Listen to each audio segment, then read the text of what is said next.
Almost Somewhere, Chapter 13. Lights Out. Clear skies greet me as I get up. I was afraid last night that I would be riding in the rain today. Not something I was looking forward to doing. After a nice warm shower, I head down in search of breakfast. Of course, they serve no breakfast in the hotel, and the restaurant is only for coffee. I'm starting to think Vietnamese live on coffee. Okay, so do Americans with Starbucks, but at least Starbucks sells sandwiches and muffins to go with the coffee. Reluctantly, I return to my hotel. Another morning of hitting the road with no breakfast. I get my stuff and get downstairs to check out. A different receptionist is at the reception desk than the one that checked me in. I hand her my room key and my debit card. She turns the card around in her hand and then shakes her head and says, "Vietnamese dollar only, no cards." But yesterday when I checked in, I was told my card is good to pay for the room. "Yes, card is good. You can draw money at the bank," she replies. I just shrug my shoulders and take my card back. Reluctantly, I count the Vietnamese cash I have while another receptionist joins us. I double check my booking confirmation on my iPhone and then use it to calculate the conversion rate from US to Vietnamese dollar and place the money on the counter. One of the girls looks at the money, frowns and then shakes her head. $20 for the room, she goes. My booking is for $14.50. I reply and show her the email receipt stating the booking. The two girls argue in Vietnamese a bit, and then the girl that initially refused my payment takes a calculator and works out a price. She shows me the amount and I laugh. From her conversion rate, she gave me 15,000 Vietnamese dollar to $1 US, where the street rate is 20,000 Vietnamese dollar, and banks are even more. I refuse and use my iPhone to work out the price and show her. She shakes her head no. The second receptionist takes the calculator, works out the amount, looks at the money I gave them, and gives me the thumbs up and says, "All good." A string of Vietnamese erupts between the two as they argue over a price and take turns in using the calculator. I feel like I should get myself some popcorn and sit back to watch the show. A girl-on-girl fight in a movie is always epic. The second receptionist, however, takes the money from the counter, places it in the drawer, and then removes my passport from the same drawer and hands it to me. "Thank you. Is everything good and the money correct?" I ask the receptionist who handed me my passport. "Yes, money good." "No, money short," the second receptionist counters, causing the two to go at each other again in rapid-fire Vietnamese. "No worry, all good," the second receptionist eventually says, and then throws a glance at the first receptionist who clenches her jaw for a moment, but then gives in. She gets a stamp and stamps my bill paid, then hands it over to me and says with a big smile, "Thank you, have a nice day."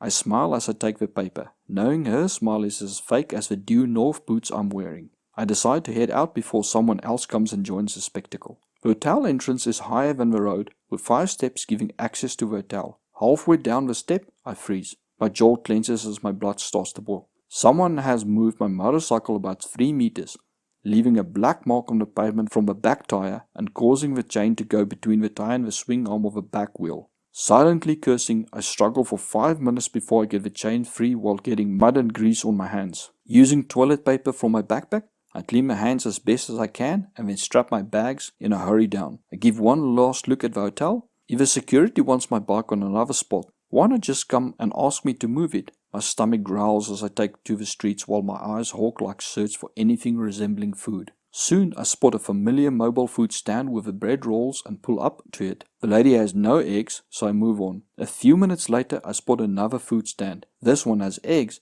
and I'm saved. As I climb off a motorcycle, my blood hits boiling point. Only now do I notice a deep scratch marks on the fairing of a motorcycle as whoever moved it damaged it somehow. I drop down next to the motorcycle and inspect things closer. My eyes go black.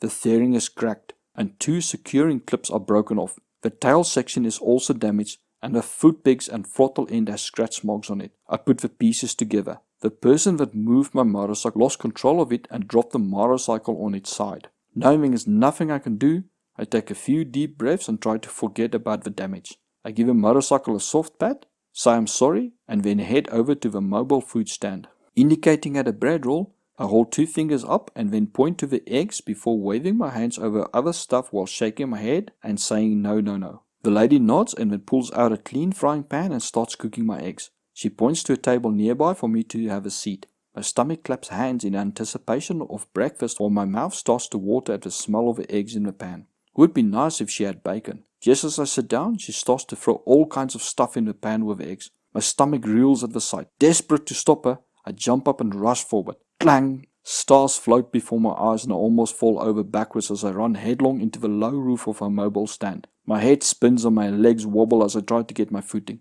What a great start to the day. The lady rushes over and holds my hand for a moment. How nice. My vision returns and I move to the frying pan and go no while I wave my hands over stuff and I shake my head. Disappointment fills her eyes and her shoulders sag. I feel like an ass. Reluctantly, she removes most of the stuff. I return to my table and sit down, fearing I'm going to pass out at any moment. The ground starts to spin under my feet while the lady continues to cook my eggs. Moments later, she brings my breakfast. My eyes widen and my stomach makes hula hoops around my butt. I almost throw up as I stare at the plate. Raw yolk wobbles like jelly while the white is not even stalled but still raw as well. Cook more, I say as I show her I want the eggs turned over. She shakes her head, pulls her face, but then reluctantly returns to her fire. I sigh as she grabs a spatula and violently scrambles the eggs. Oh well, at least it's cooked. Her child brings me a cup of hot tea and puts it on my table. I take a sip and then stand up and go and stand behind the lady without her knowing. She mumbles something in Vietnamese and then proceeds to throw all the stuff I had her take out earlier back into the frying pan and then mixes everything together. Shaking my head, I give up and return to my table. She puts everything in a bread roll. How bad can it be? I already survived the flaming KFC. Memories from a painful night next to a toilet fill my mind. I decide I will take the rolls, pay her, and then donate the food somewhere while getting something else to eat. The lady comes over to my table, places the bread roll on the table, and then pulls a chair closer to her. I stand up trying to pay and leave, but she shakes her head, pushes me down on the shoulder, and indicates for me to sit down and eat my bread roll. I glance over my shoulder. About 20 onlookers are staring in silence at me, waiting for my next move. Some have their hands with food hovering in front of their mouths. Am I going to dare defy her? I decide to go for the safest option. Sit down and eat the thing. Sighs of relief come from the people as I take the first bite. The woman's eyes beam with delight. I swallow hard, but it just does not want to go down. The bread roll tastes like crap. I grab the tea and force a piece of roll down with tea. The lady looks at my half-full glass of warm tea and then takes it away. Confused, I look at her walking away. I hope that she's going to refill it. With what? I'm not sure. Looking at the leftover roll, my shoulders sag. I will need a jug of tea to get this roll down. Proudly, the lady returns and places my glass of tea in front of me. I look at the ice cubes she put in my tea and clench my jaw as I remember the hair and dirt that I found in the ice cubes at the other stall. My stomach turns as I swallow another piece of bread roll. Clenching my jaw, I close my eyes and then just go for it. There are worse ways to die than motorcycling through Vietnam, I decide. As I chew on the last piece of bread roll, I get up, quickly pay the lady, and then rush to my bike. Hastily, I take to the road before I throw up in her place. Whatever she put in the bread roll left a nasty aftertaste that half a liter of iced tea cannot take away. 30 minutes later, I make an emergency stop while clenching my jaw. Cold sweat runs down my face while ice crystals form around my spine. This is it. Looking up at the sky, I frown. There's no white light coming from me. Crap. I knew I should not have lied about eating that extra piece of cake when I was 10. I close my eyes and desperately hold back from throwing up. 5 minutes pass while my stomach makes weird sounds. Flashes of the movie Alien go through my mind. It feels like the bread roll is alive in my stomach and wants out. I take a careful breath when things calm down a bit and continue to ride slowly on. 10 minutes later, I almost crash the motorcycle as stabbing pains goes through my stomach and I hastily pull to the side of the road. I lie across the handlebars. My stomach is turning and about boiling. Cold sweat freely runs down my body that at this point has no energy left. It feels as if my stomach is going to explode, and at this point, crapping in my pants does not even bother me. Just kill me, please. Unable to move, I stay hunched over the handlebars. Time comes to stand still as I wait for the pain to subside. When it eventually does, I continue slowly on. I'm so glad the motorcycle has an automatic gearbox. The first 100 kilometers is mostly roadworks, with gravel or dirt roads and occasional sections that are tarred. However, the road in general is in better condition than yesterday. By now, I am far away from large cities, with countryside and rice paddies between small villages. This far out from the main towns, there is only one speed limit posted, 60. However, with no cops around, I sometimes push 80 kilometers an hour on desolated sections where I can see far ahead. The pain in my stomach has subsided to a dull, manageable ache. On one long section far out of town, I let the motorcycle run flat out for the first time while rice paddies fly past. The speedo stands at 115 as I grin from ear to ear, caught in the moment. Bam! I jerk as the engine backfires and dies. With the automatic gearbox still engaged, the motorcycle immediately bogs down and loses speed. Arctic nails run down my back. Did I fry the engine? Reluctantly I stop next to the road. The tick, tick of the engine cooling down is the only sound around me. Lush green rice fields and mountains wave at me in the distance. If I had a girl with me, this would be a romantic stop.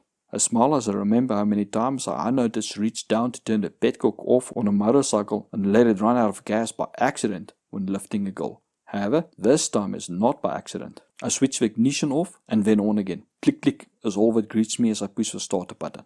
Oh man, I switch the ignition off and on again and then push the starter button again. The starter engaging is music to my ears. However, the engine does not start. I try a second time and hold the starter engaged for 15 seconds. The engine sputters a bit and then comes to life and runs smoothly. Not knowing why the engine died but suspecting a blocked fuel filter, I keep the speed under 80 km an hour.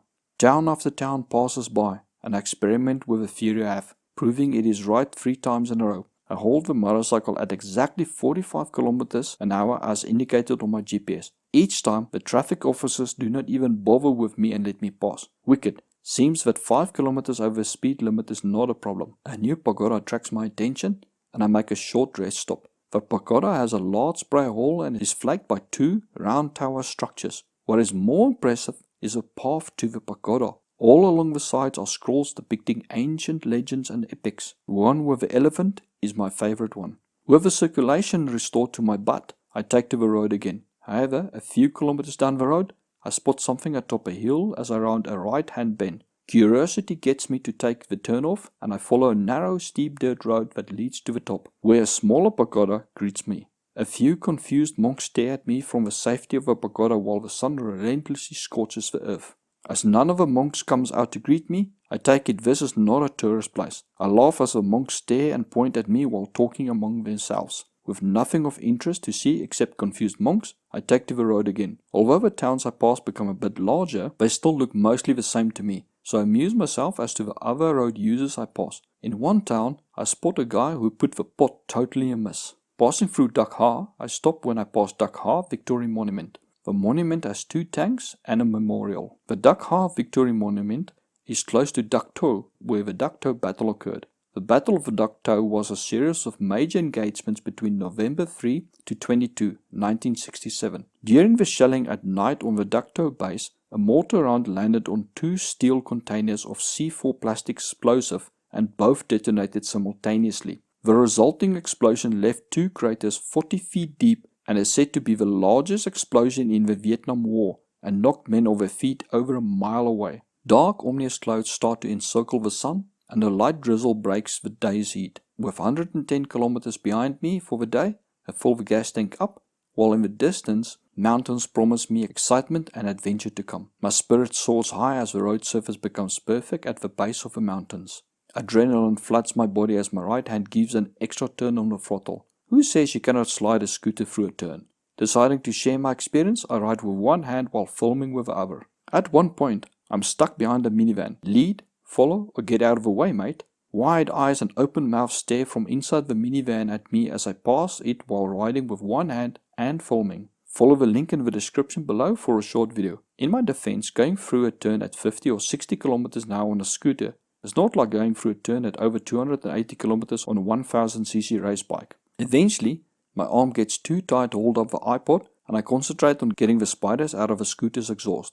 My heart skips a beat as something flashes past me and I slam on the brakes and make a U-turn. My heart beats wildly against my chest as I swallow hard. Cold sweat runs down my back as I stare at the sight in front of me. Should I or should I not? I hold my pants and tell myself it's not me shaking, it's the wind blowing my pants around. Heights have never been an attraction for me. I would rather do over 300 kilometers on a motorcycle going between traffic than skydiving. However, I also like to push myself. I overcame my fear of drowning by becoming full Trimax scuba diving instructor and diving to 125 meters or 412 feet. Goosebumps form on my skin and the hair at the back of my neck stand up as I climb off a motorcycle. Slowly I inch towards a bridge with planks that resemble an old 1800 sailor's teeth, mostly missing. Right, let's do this, or die trying.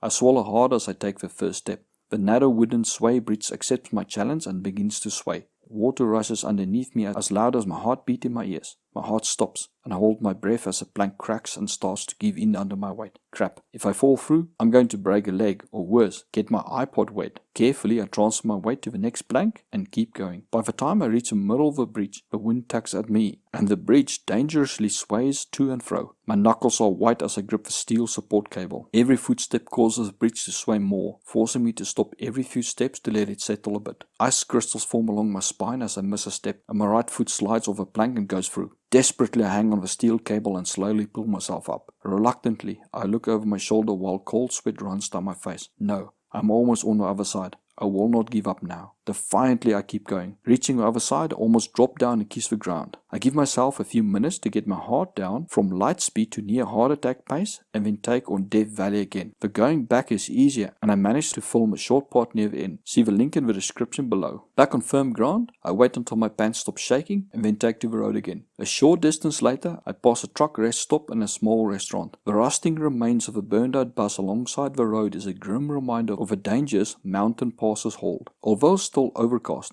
the rain has stopped and I open the throttle up. My heart races as I blast through the mountain while the motorcycle and I become one. Another sweeping bend lay ahead and I go hard in and blast out at full throttle. My heart stops as my mind struggles to take in the scenery in front of me. My body reacts on instinct and I slam on the brakes, locking up the back wheel. With screeching tires I come to a halt and shake my head. Blocking my entire lane is a guy washing his truck. My tire dragging stop don't even warrant him looking in my direction. Granted, I doubt if I would have even scratched the paint on his truck had I collided with it. I thought this guy must be a lunatic until later I passed tour buses being washed in the road. As the sun starts to set, the rain returns, forcing me to ride at a slow and boring pace. A stranded backpacker holding a palm leaf over his head for protection makes me stop. "Hi, do you need any help?" I ask. "No thanks. The farmers are helping me." I look at two Vietnamese replacing the chain on the guy's motorcycle, a fake Honda one. "Did the chain come off?" I ask. "Yes, third time on this trip. It happens when a chain is too loose. You should adjust it every 100 kilometers. I have no tools." The guy's answer causes my eyebrows to narrow. Who takes on an over 2,000 kilometer ride in a foreign country in the mountains without some basic tools? I look the guy up and down as he stands shivering in shorts and a t-shirt. "Do you have any rain gear or warm clothes?" I ask.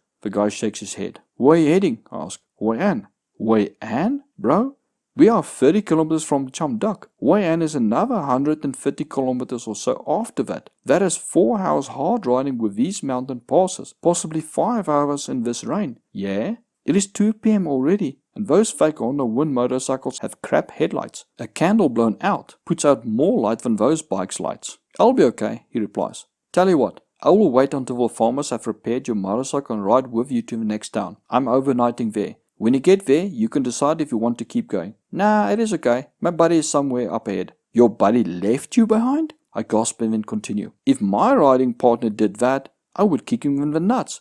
"Yeah, but it's okay. I'll be okay on my own." I shake my head and then start my motorcycle. "Okay then, good luck," I reply and move on. One encounters all types of people attempting the Ho Chi Minh Highway, from the risk takers just winging it to the ones that would not dare fart without their guides holding their hands. About 5 kilometers later, deep in thought, I jerk as a distraught backpacker races past me, protected by only a bandana as a helmet. His eyes frantically scan the side of the road. I shake my head at the rider, knowing that although his search may be frantic, he has no hope of seeing his friend if his friend had slid off the road into the bushes. The rain comes down harder and I swallow as I look up at the dark clouds chasing me. My right wrist twists a little and the motorcycle immediately responds to my input and launches forward. Wet, lush green forest races past me as the motorcycle devours the road. Out of a mountain mist, Cham Duck appears so suddenly that I almost pass it. The town is so small, they have no chickens to cross the road. However, what it lacks in size, it makes up in charm and stunning mountain scenery, which urges you to sit back and relax. Spotting a guest house right alongside the road,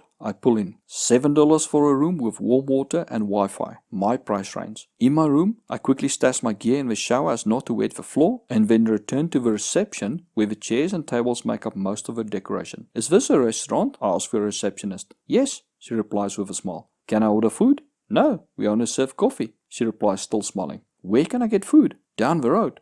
I clench my jaw as she points out the door into the rain towards the side road. With my iPad safe in a waterproof cover, I jog out into the rain. 4 shops down, I come across a restaurant that looks decent and pop in. "Hi, do you serve food?" I ask a friendly lady who already pushes me down into a chair. "Kubbidi-doob," she replies smilingly in Vietnamese. "Do you have a menu?" My question draws a blank expression. We stare at each other for a moment. Resorting to tried and trusted tactics, I open my iPad and use an English to Vietnamese translation application to translate beef. The lady shakes her head and waves a finger over the strange wiggly words, indicating she cannot read. Slowly, her smile fades. Coming to her rescue, I press the play button next to the word, causing a recording of a Vietnamese word for beef to be played. This confuses the poor lady even more, to the point I fear she may burst out crying. Quickly, I try cow, and a consternation erupts as the lady jumps up and down, hugs me, and then storms into her kitchen. About 10 minutes later, she comes out with a massive bowl of beef soup, which has more onions in it than a rice paddy can hold rice. Looking at the bowl, and then up to the kind smiling face, I brave myself. Smile back, and then dig in. The soup is wonderful, but just too much to finish. Thank you, that was wonderful. How much do I owe you? I ask as I pull out my wallet. The lady responds with a distraught look at the half-full bowl of soup. Crap, now I've offended her. She must think I think poorly of her soup. My heart melts, and I pull my stomach in and make space for the rest of the soup. A radiant smile fills the lady's face as I start eating again. I force a number of spoonfuls down and then try to leave again. But the lady shakes her head and points to the bowl. 3 times.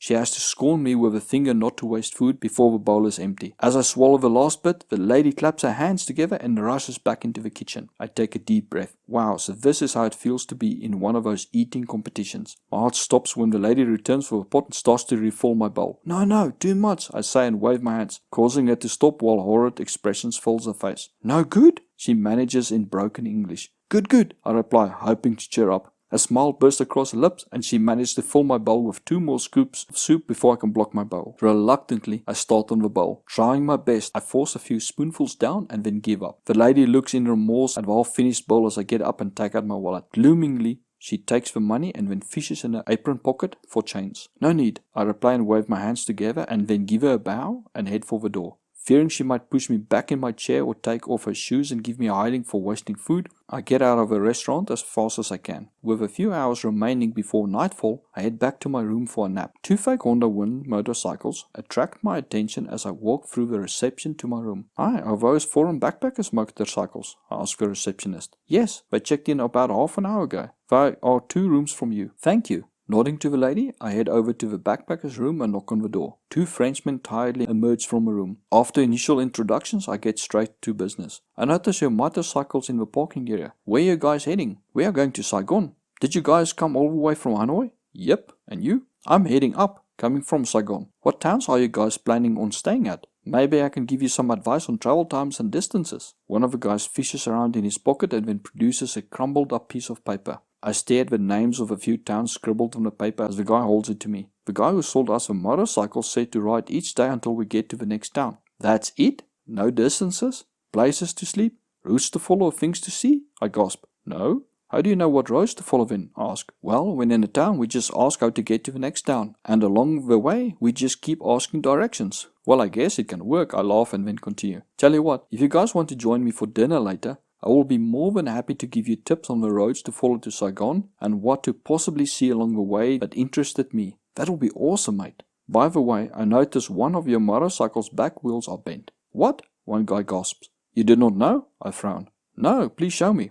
I take them over to the motorcycle in question and have them stand behind the motorcycle. Their eyes narrow as they stare at the badly bent rim. Is it dangerous riding like that? One finally asks. Yes, especially on corners and especially if the road is wet. You also have some loose wires by the handlebars. Is that a problem? Well, provided the motorcycle still starts, it is not the ignition wire, so what can happen is that your indicators and lights may not work. Ah, that explains the lights, one comments. I scratch my head and then reply. Well, I'm going to take a bit of a nap. Let me know when you guys are ready for dinner and I will join you. Will do. We shake hands and head for our rooms. Inside my room, the fluffy white pillow barely caresses my head and Sandman had me in Wonderland. Dreams come and go, some filled with wonder, others filled with worry about mechanical problems I might encounter along the way, as well as my dwindling bank balance. The problems I may face crossing over to Laos and ride down to Cambodia also sits at the back of my mind. But I push them down. How hard can it be? Pressing matters forced me awake by 6 PM and I head for the bathroom as about 2 liters of the soup I ate made it through my system and once out. Feeling much lighter, I wish it was this easy to lose weight. I head outside where I find one of the backpackers sitting on the steps by his room door. I am heading out for dinner. I saw a nice place down the road if you guys want to join me. My friend is just taking a shower. We will see you shortly. Satisfied? I head down the road. 2 streets down, I stop dead while my stomach growls.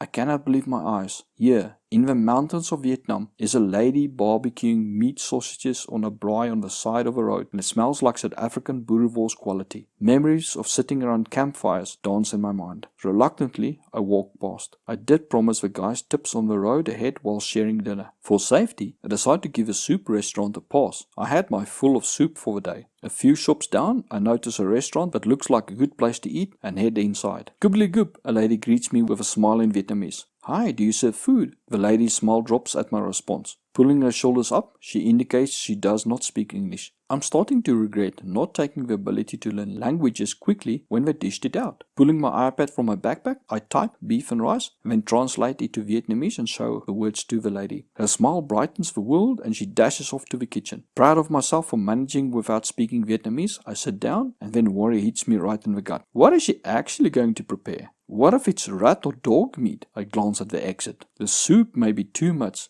but at least I know what is in it. I take a deep breath and stay put. I never had rat before. How bad can it be? Soon the lady returns with my food, but to my relief is chunks of beef and rice with steamed vegetables. A kid comes over with a selection of drinks available, beer or lemon water with salt. Not an alcoholic drinker, I go for the salty lemon drink. I think if you took a bucket of seawater, pour a kilogram of salt in it, then sprinkle some lemon juice drops in the bucket, you would get the same drink. However, no worries, I'm tough. So tough I managed 2 sips without spitting it out. While eating, I write a bit and time slips past. Before I realize it, the sun has long gone set. Disappointed that the other guys never showed, I head back to the hotel. Just as I reach my room, the 2 exit theirs. Hi, what happened? I thought you guys were going to join me hours ago.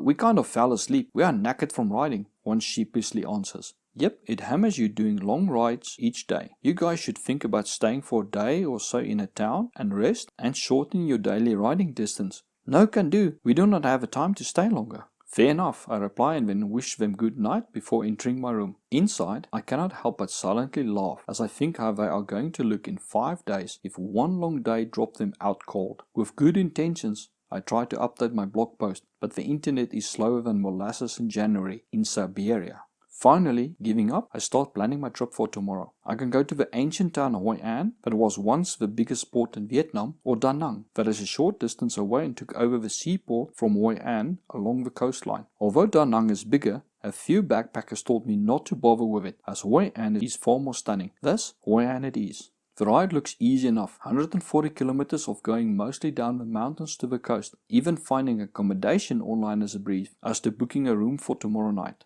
Tomorrow is going to be an awesome day of spectacular mountain roads. Thank you for watching Almost Somewhere Chapter 13. If you enjoyed this video, please give it the thumbs up and share it with your friends. Also consider getting the book from the links in the description below or buying me a cup of coffee from the PayPal link in the description below. This will enable me to continue making videos like this.